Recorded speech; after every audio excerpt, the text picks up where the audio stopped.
Hello everybody, welcome back to my channel. My name is Janet. I am a stay-at-home mom to two boys, ages 5 and 2. And this year, my oldest, David, will be starting kindergarten, and it will be our first year officially homeschooling, because we've been doing a little bit of it since he was 3 years old, but it was all just for fun.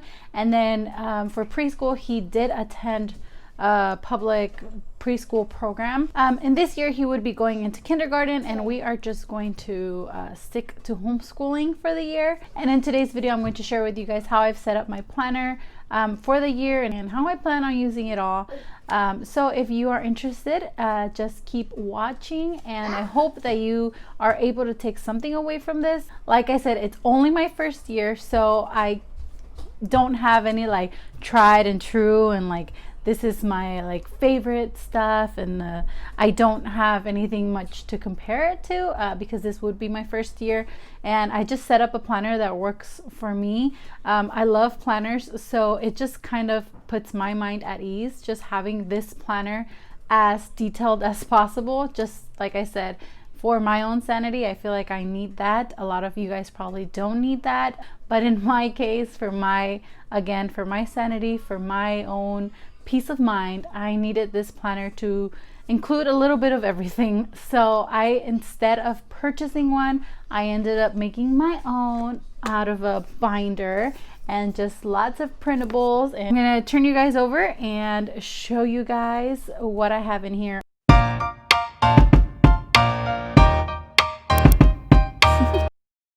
So the binder is from Target. It is a 2-inch binder, and I had to make it a pretty one. So I'll link it down below for you if you are interested in checking it out. Right now they have so many options for the covers of these binders. In the first pocket, I have this 100 days of school chart. It's just a number chart, 1 through 100, to keep track of our days of school, so we can do something a little special on the 100th day of school. So we'll probably just use either stamps or stickers to keep to mark the days as we go. And then I added this Bible verse because I feel like I needed a reminder of, I can be a little hard on myself sometimes when it comes to planning. So I think I needed a reminder to just let me know, you know, we can take one day at a time. You don't have to do it all today. So the tabs are also, the dividers are also from Target. I think they were their 161. I don't know. And the first tab is reference. So these are all the things that I'll be referencing for information and extra stuff. So the first thing in here in this pocket is a course of study, grades 1 through 6. And I know David is just starting kindergarten, but I wanted to see what's next for first grade so I can kind of, you know, prepare him to go on to the next grade. And I just feel like this is something I can reference to, whether what I can help him with to be prepared for that. And then I have a few other printables there that you can find on the website that I'll link down below. It's chia.org.com. I'm not sure. And then I have a curriculum choices tracker thing here, and this is just to keep track of any research that I do on curriculum, just in case we do want to stick to homeschooling for the rest or maybe next year. I don't know where this is from. It didn't print out. My margins were a little off, so it didn't print out, but I'll look for it and I will link it down below. So it has curriculum, the pros and the cons, and you can just kind of weigh it out and see which one is the best fit for you guys. Then I have this login info tracker for the subject, the website, the username, and password.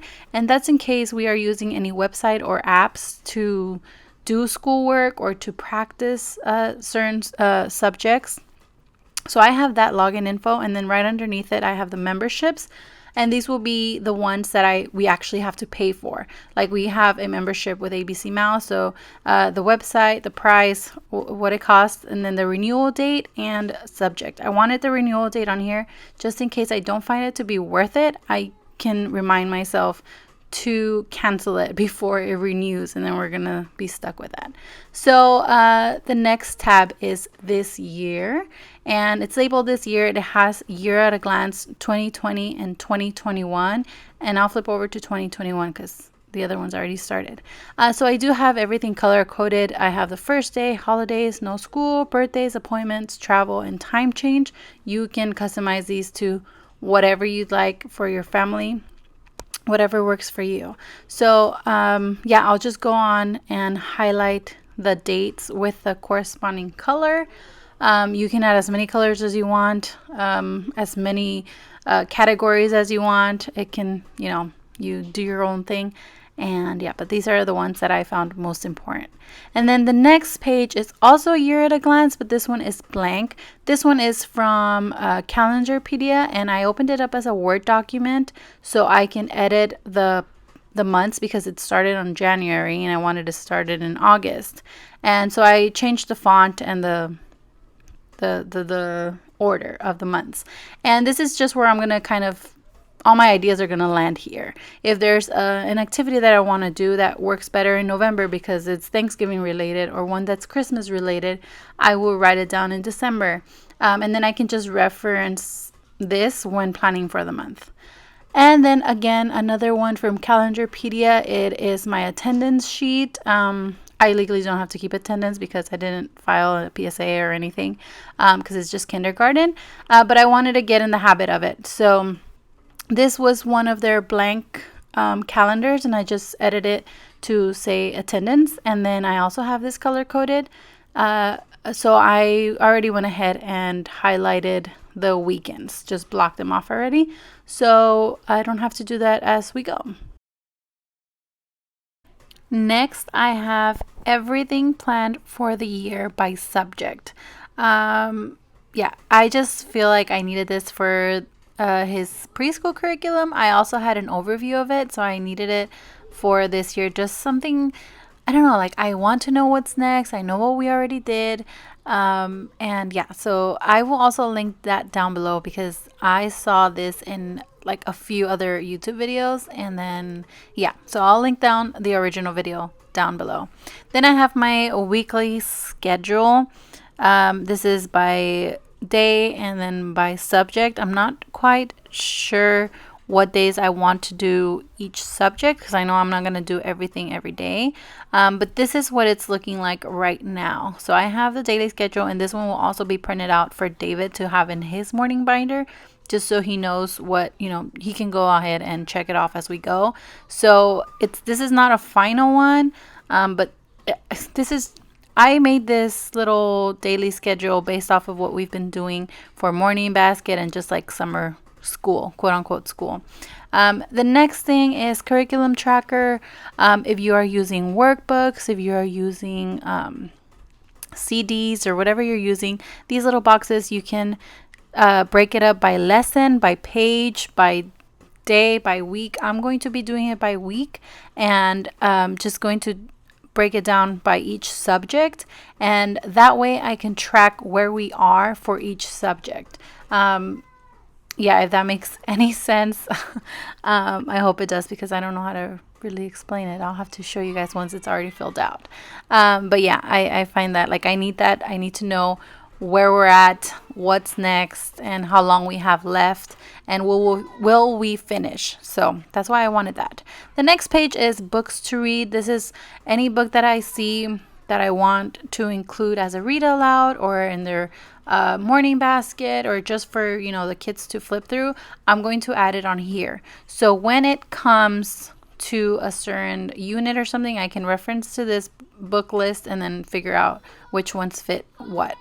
Next is a field trip log, and it includes a section for the date, unit, subject, whatever we are learning, location, how much it's going to cost, the phone number and address. And I'm just going to keep that there. And then I have a field trip evaluation. This one was in a bundle with the curriculum research one all the way in the front, the curriculum choices. And it just includes my opinion on whether we're going to be going back. If we are going to be going back, I want to know what we need, what we didn't take, but we do need it, what we liked and what we didn't, and a little extra information there. So I printed only one out, but I'll print out more as we go. The next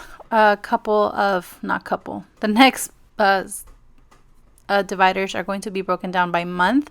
So in the beginning, I just have a blank calendar that I'll fill out maybe a week before the month starts, maybe a little more. And then I also have this sheet here, this month at a glance. And it breaks it down into a bunch of little categories. I had to make this my own on Word document.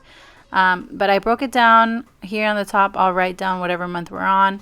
And then I have math, reading, language arts, writing, social studies, science, Bible, and my goals for the month. Our goals, I should say. And then books to read, anything, read out loud, individual, independent, whatever. And then places to visit and things to do, whether it's a craft or a card or an experiment that we want to do. Then I have reading log. This one is different from books that we want to read. This reading log is going to track our reading for the month, and I'll have one in every month. And these are books that I'll probably get from this book to read tracker.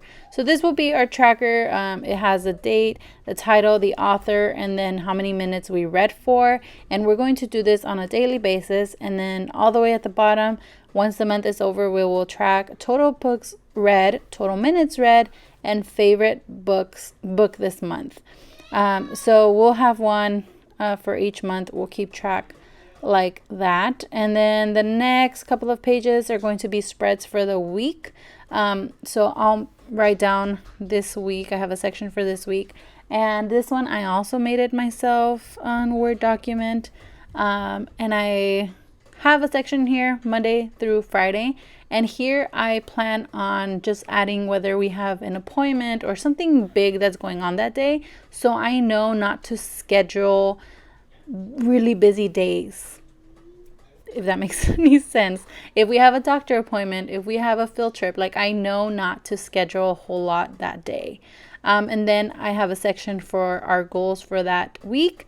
I have a section for morning basket and one for to do.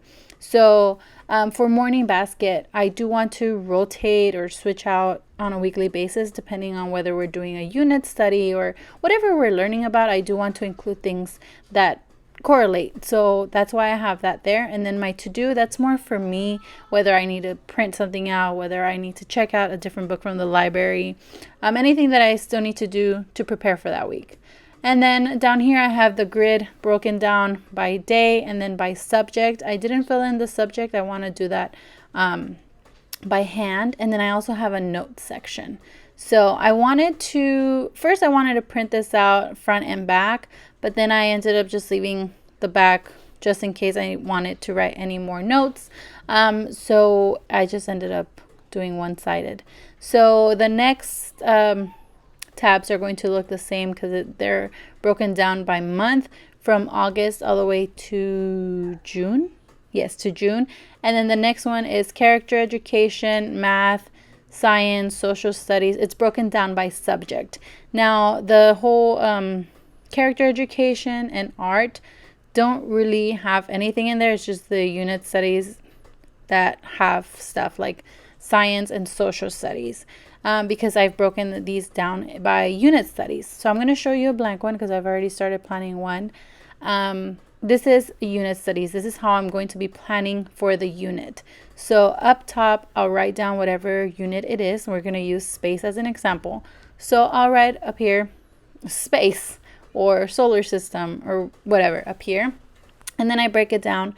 Learning objectives, resources, worksheets, or videos that I want to share with the boys. And then materials, supplies needed for whatever this unit will be. And then books and places to visit if we're going on any field trips. And then activities or crafts that I want to do something more hands-on with the boys. And then I break it down by week and by what we're going to be learning that week. So for space, 1 week will be the planets, another week will be the sun, another week will be the stars and the moon. So I can see the unit at a glance, what we're doing for this unit. And then I'm going to flip the page over and I'm going to show you how I'm going to plan for that lesson for the week. It might take more than a week. maybe, I don't know, but this is how I will plan for that lesson, that part of that unit. So I'll write down what unit it belongs with, the lesson, and the date that we're doing it. Learning targets for this lesson, essential question that I want to be I want David to be able to answer at the end of it. The prep, any prep that I need to do before this, whether I need to draw something, a diagram or something in larger print, or I need to print more stuff out, or I need to check out more books. That's going to go under prep. And then books and videos that I want to share with the boys during this lesson. And then next I have a section for mini lessons. So how am I going to introduce this to the boys? What questions am I going to ask? What's going to be up on the board? What workbook are we going to be working out of? That sort of thing. And then classwork, things that we are going to do together. And then independent work, things that I think he can do, whether it's an activity book or something that relates to that same subject and he can do on his own. And then I also have a little tiny section down there for any notes, whether this took longer than a week or that sort of thing. And then I also have tabs for math and what is that? Reading and writing, but I don't have anything in those tabs. I really just added that just for fun because I didn't really know what I want to do with those tabs just yet. And then so those are probably going to change. I'm not quite sure. I might just put stuff in that I want to do later with the kids for that subject, but I'm not sure. And then this one here, I think it's April, but April just keeps falling off. And then the last thing, I have this pocket here with just a bunch of extra print unit studies and lesson printables ready to go. I have them in the pocket instead of just out because I don't, this binder is not the D-ring binder, so when you close it, everything kind of like bends over. So having a pocket in the back, this is a little hack, having a pocket in the back, when you're trying to close it, you can just pull that tab, that little pocket thing, and it closes and nothing is bent. Everything is nice and neat, and I rather tug at the pocket than actual paper because it's gonna rip off. So there you go. That's everything that's in here. I hope that you're able to find some of this stuff helpful, whether you're just starting off or whether you've been homeschooling for a little while. Keep you guys updated on if I do change stuff out, what worked, what didn't work. I'm excited to share that with you guys also. Anyway, that is it for today's video. Thank you so much for watching. Best of luck this homeschool year, and I will see you guys in the next one.